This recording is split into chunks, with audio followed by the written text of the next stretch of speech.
Bonjour. Continuons notre cours de connaissance du chien. L'homme et le chien, comment cela a-t-il commencé?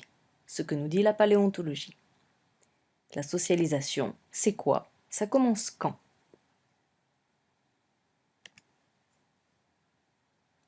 La faute à la socialisation. Comme annoncé, nous nous posons désormais la question suivante.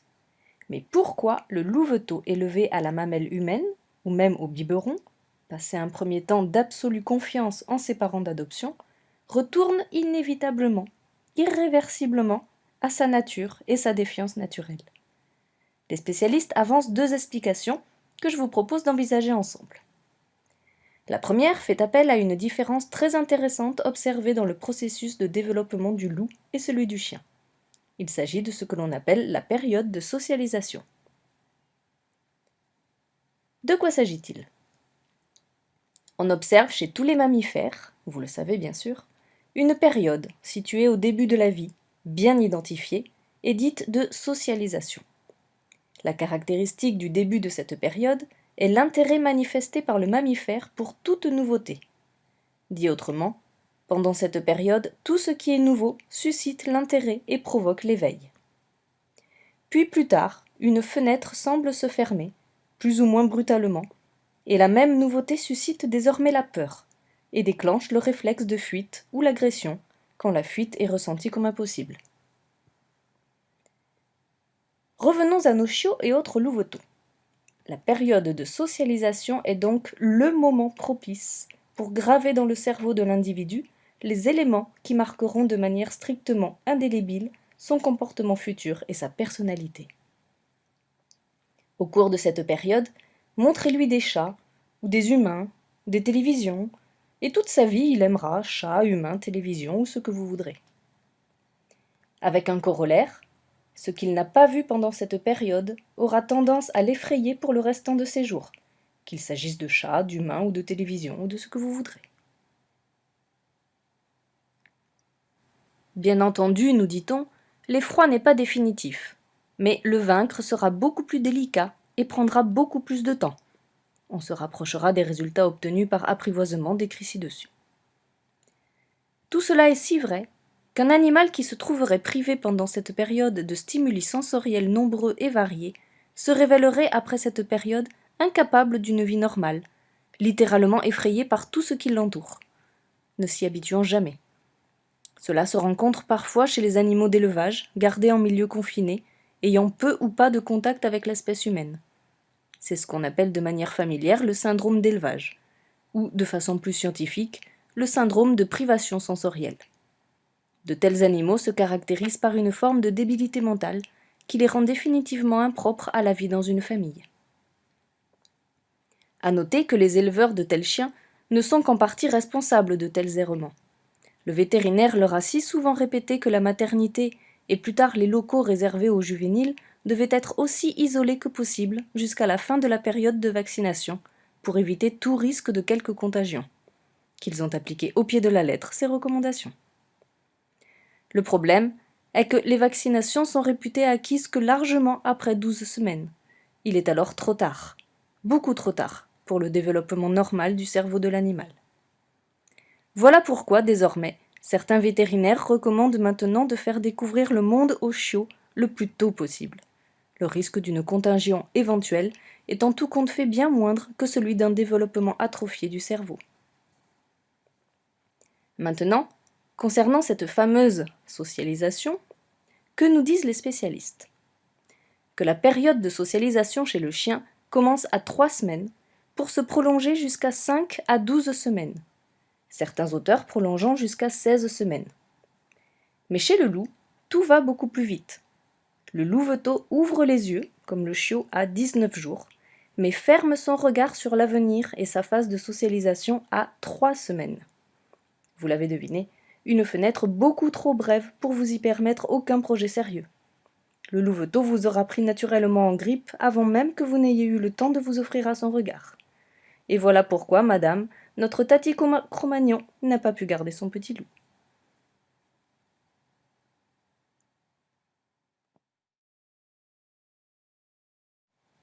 La socialisation, si on en parlait. Je ne sais pas quel est votre avis, mais je vous le dis tout net, ces explications, pour brillantes qu'elles puissent paraître a priori, me laissent plutôt perplexe. Premier souci. Que se passe-t-il si le louveteau a été offert non pas après, mais avant qu'il ait atteint l'âge de 3 semaines? Il n'aurait pas survécu, mis si jeune, à une alimentation au lait humain, me répondra-t-on. Question, qui peut le dire? Qui en a fait l'expérience? Et puisque nous en sommes aux questions, celle-ci. On nous dit que chez les enfants du loup, la socialisation, qui ne dure donc, vous l'aurez calculé, qu'une semaine, se termine à la 3e semaine. Soit, messieurs les spécialistes, mais seulement un point de détail. Comment le savez-vous? La seule manière scientifique de le savoir est d'avoir observé un très grand nombre de loups dans leur milieu naturel et sans perturbation, c'est-à-dire en notre absence. Le seul fait de notre présence étant de nature à perturber et donc à modifier plus ou moins gravement le comportement des animaux.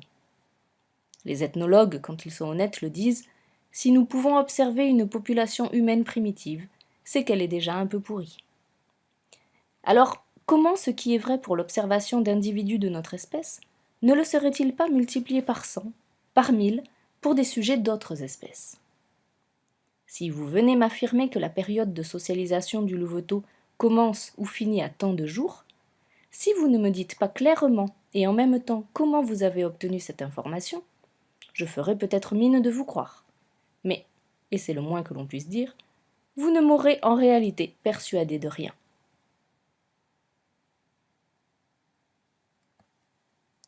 D'autant plus que mes expériences personnelles d'élevage ne viennent pas corroborer ces informations, loin s'en faut. Commençons par les loups. C'est vrai, je n'en ai jamais élevé personnellement, mais un de mes amis proches a élevé au sein de sa famille une louve, qui n'a pas du tout pris la fuite à 3 semaines, mais s'est au contraire montré un très gentil loup de compagnie, y compris avec les étrangers, pendant une période assez longue, la situation ne venant à se dégrader que pour devenir rapidement insupportable qu'au moment de la puberté. De la louve, bien entendu. Par ailleurs, oserais-je le dire, je n'ai pas élevé des loups, mais des chiens. Et même plus que je puisse m'en souvenir. Eh bien, de toutes ces portées élevées les unes après les autres, et malgré tous mes efforts à les détecter, non, je n'ai jamais, jamais observé ni la fin, ni même le début de quelque période de socialisation que ce soit. Les chiots, pratiquement dès leur naissance et bien avant d'ouvrir les yeux, manifestent un intérêt pour leur environnement, et notamment pour l'éleveur. Enfin, je n'ai jamais observé chez aucun chiot, à quelque date que ce soit, de phénomène de fermeture, ni les symptômes d'une quelconque période de post-socialisation. Je suis donc assez sceptique en ce qui concerne une fin de période de socialisation. Je pense que ce souci de déterminer une fin vient d'une comparaison avec ce que l'on appelle la période d'imprégnation, si importante par exemple chez les oiseaux. Mais pour les mammifères, j'ai le sentiment qu'une socialisation bien conduite développe la capacité de l'animal à prolonger cette socialisation au-delà de la période convenue et jusqu'à assez tard dans sa vie.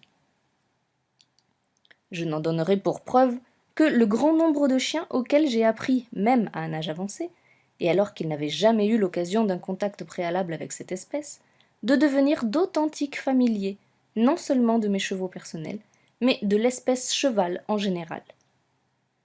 En revanche, que dès son plus jeune âge, le jeune animal doive être largement initié et se voir offrir autant de stimuli qu'il est possible, ne souffre aucun doute.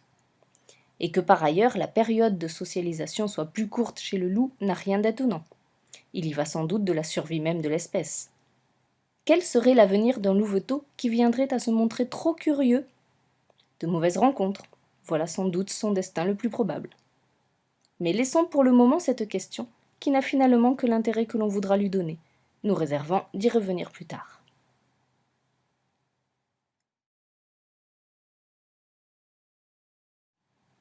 Importance de la période périnatale. À mon avis, la vraie difficulté tient au fait qu'au moment de sa naissance, le jeune a passé la totalité de son existence au contact étroit et exclusif de sa mère. Il faut se faire à cette idée. Le cerveau, cette extraordinaire machine, est déjà largement formaté au cours de la période périnatale, avant et juste après la naissance. Si votre mère est une louve, vous naîtrez avant tout loup, très largement imprégné de sa vision du monde, donc de ses goûts, mais plus encore de ses phobies et de ses peurs. Cette imprégnation l'emporte, nous le constatons, très largement sur tout autre qui pourra se produire ensuite, et compte peut-être autant ou plus que le patrimoine génétique hérité. J'ai souvent pensé que la seule manière efficace d'obtenir des loups de compagnie serait d'implanter chez une chienne de très jeunes fœtus de loup. Mais je n'insisterai pas plus car je ne voudrais pas donner de mauvaises idées à personne. Ce qui est sûr en tout cas, c'est que cette méthode, pour susceptible de bien fonctionner qu'elle soit, était hors de portée de nos ancêtres, et que la domestication du chien ne s'est donc pas produite de cette façon. Mais alors, que s'est-il passé ?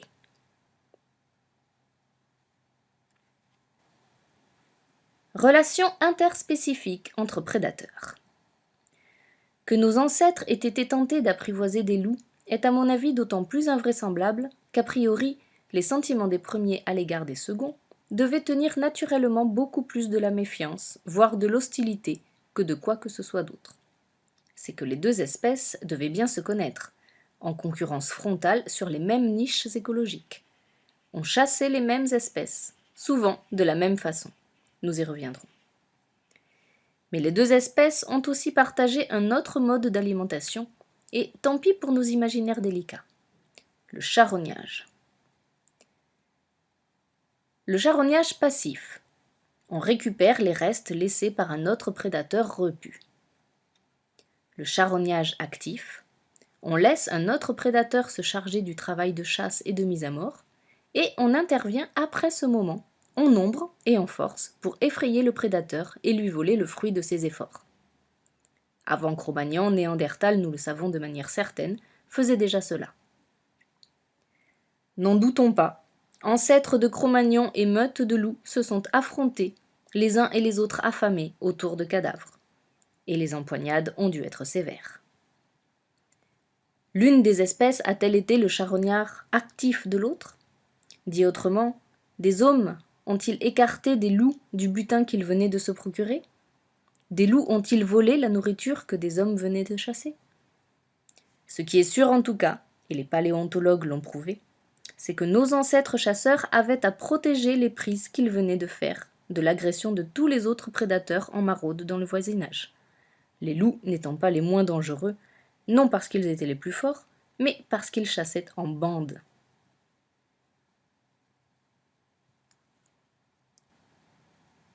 Premier contact.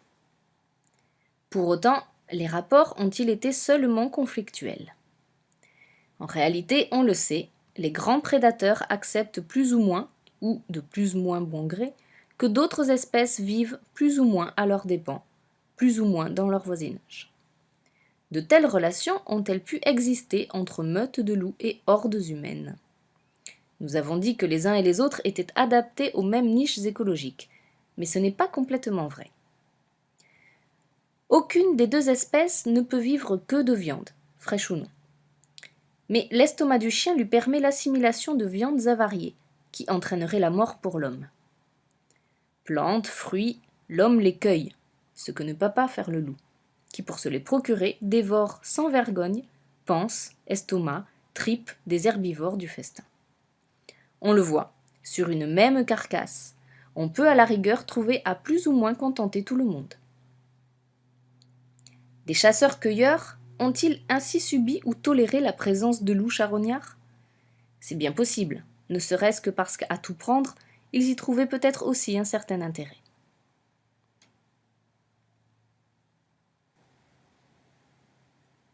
Un groupe de chasseurs vient d'abattre une proie. Ils sont heureux, il y aura de la viande pour toute la tribu. Mais rien n'est gagné. La mise à mort ne s'est pas faite sans bruit, et il faut désormais prendre garde à tout ce qu'il y a d'affamé qui rôde dans les environs.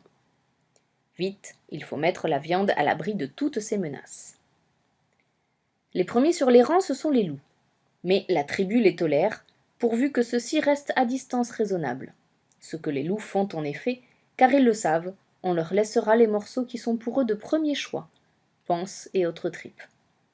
Ils le savent tellement bien qu'ils sont prêts, jusqu'à un certain point en tout cas, à défendre les humains contre tous les autres intrus. Et s'ils ne peuvent défendre, le rapport de force ne leur étant pas favorable, ils peuvent en tout cas prévenir, ce qu'ils feront d'autant plus naturellement qu'ils exprimeront en réalité leur fort désappointement à se voir voler ce qu'on allait leur laisser. Les chasseurs tolèrent d'autant mieux ces loups commensaux qu'ils leur trouvent d'autres utilités. La viande mise à l'abri, d'une manière ou d'une autre, on la consommera. Mais il y a la question des restes. Bien entendu, les chasseurs sont nomades, mais ils ne nomadisent pas en permanence. Au contraire, ils nomadisent, on le sait aujourd'hui, à l'intérieur d'un territoire nettement délimité, allant de camps de base à d'autres camps de base, mais toujours les mêmes et demeurant dans chacun d'eux des périodes plus ou moins longues. Mais stationner dans un camp de base aussi longtemps que les ressources environnantes n'ont pas été exploitées par les épouses cueilleuses nécessite d'y faire le ménage bien régulièrement. Des restes d'animaux dans les environs présentent bien des inconvénients, et notamment celui d'attirer de grands prédateurs indésirables.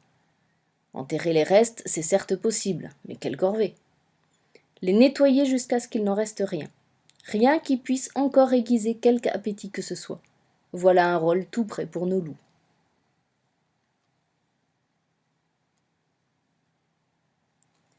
Mais cette histoire est-elle seulement imaginaire? Ou peut-elle être corroborée par les observations des paléontologues? Nous nous réservons de répondre à cette question dans un prochain entretien. À très bientôt donc, et merci pour votre attention.